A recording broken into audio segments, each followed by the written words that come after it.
Hello, everybody. You're welcome once again to my YouTube channel. And today we'll be discussing on how to protect your API using token, and we'll be implementing that flow using JSON Web Token to protect our routes.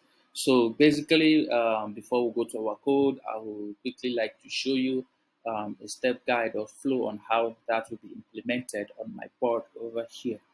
For us to achieve this step, we need to actually create three endpoints. Let me quickly list those steps here.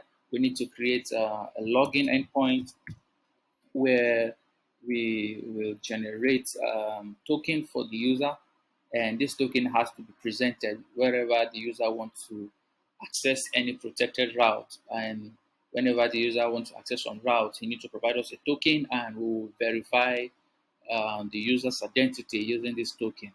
And for the login endpoint, we're actually going to be generating two tokens for the user. We'll be generating an access token and also a refresh token.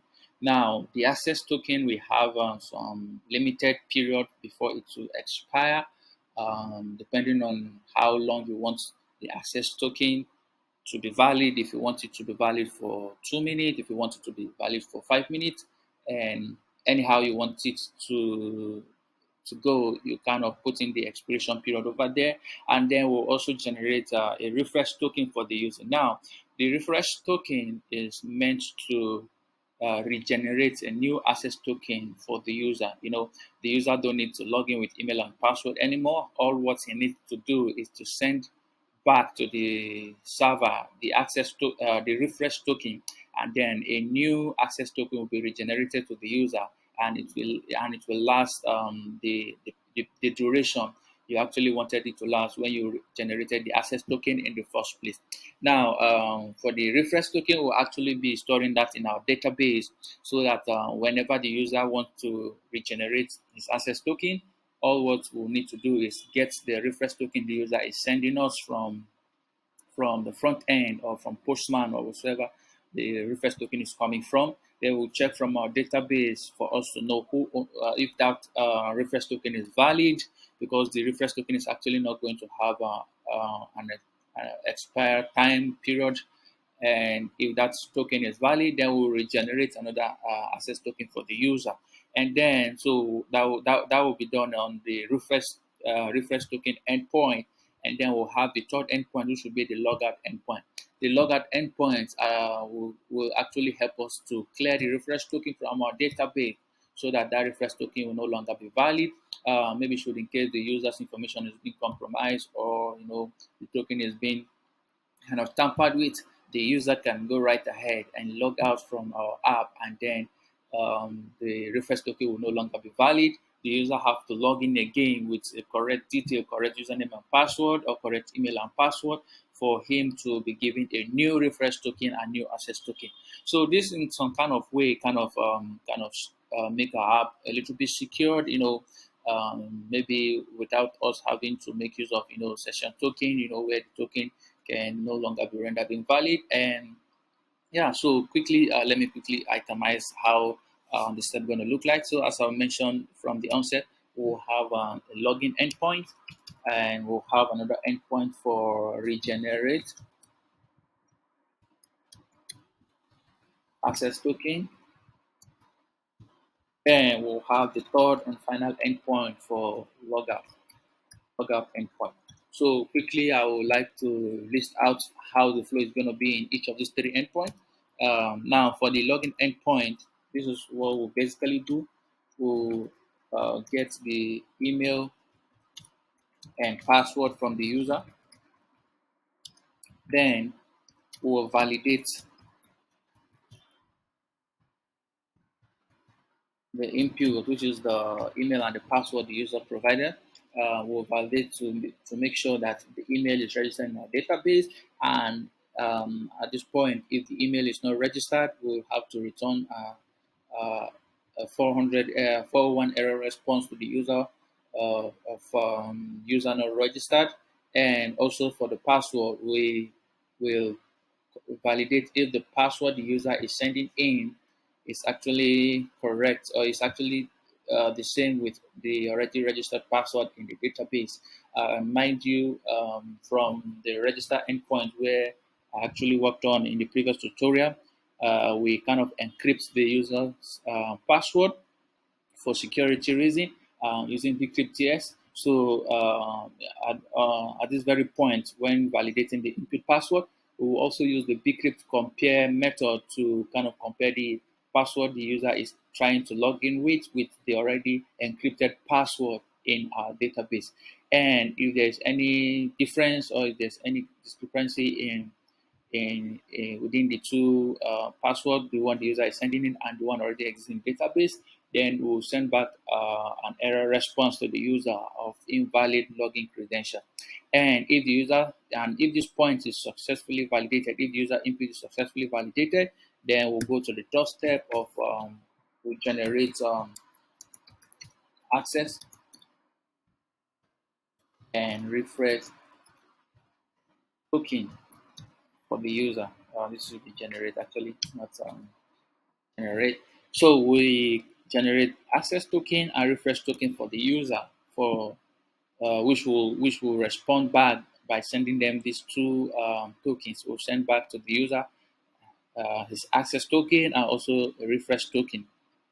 And for this very point, we'll be using the user ID to generate this token. We're not going to be using the user email or any other detail of the user for kind of security reason because the token can be compromised. The token can be, can be used anywhere. So we have to, so the payload we'll be using to generate this token is actually just going to be just the user's ID, which is very unique and being generated from the server.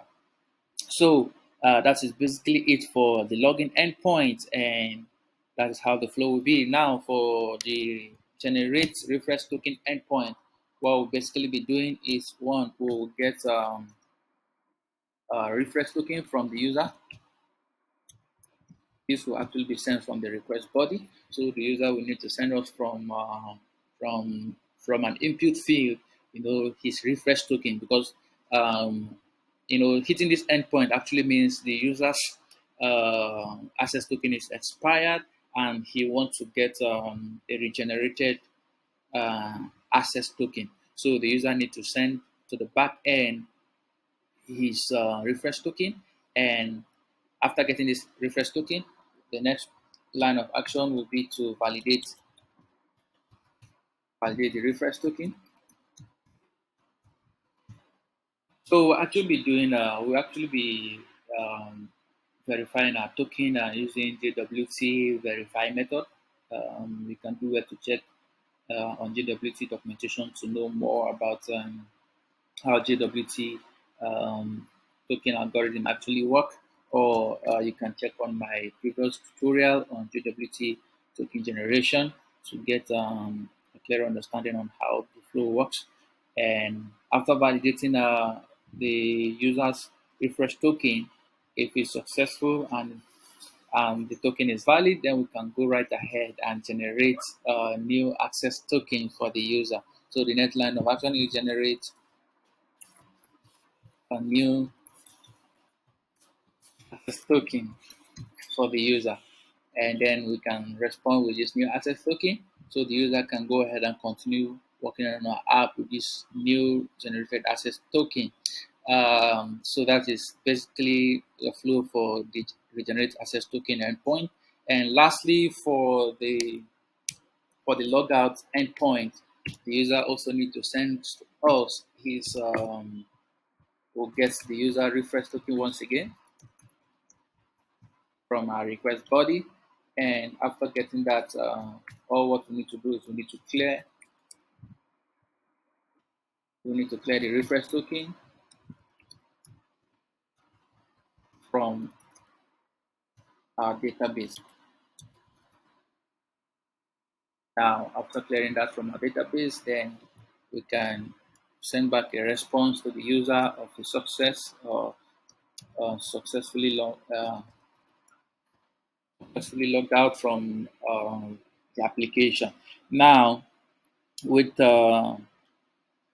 By logging out, the refresh token is actually no longer valid because we currently don't have that in our database. So whenever the user tries to use that refresh token to generate a new access token, that will no longer work because the the refresh token is no longer stored in our database. And if anybody currently hold that refresh token, whenever he tried to use it to gain access by generating a new access token on the database, that will no longer be valid. He will no longer be given a new refresh token because a new access token because the refresh token is not there in our database. And also, this will kind of make the app a little bit secured and you know, kind of save for the user. So if the user wants to get a refresh token once again, or he wants to get another access token, the user needs to go back to the first point of logging in with a valid email and password, and then a new refresh token and access token will be generated for the very user. So that's basically how the step is going to look like. And in the next video tutorial, we will implement these three practical steps on our app, on our code. And thank you once again for watching. Do feel free to subscribe, like the video, and comment.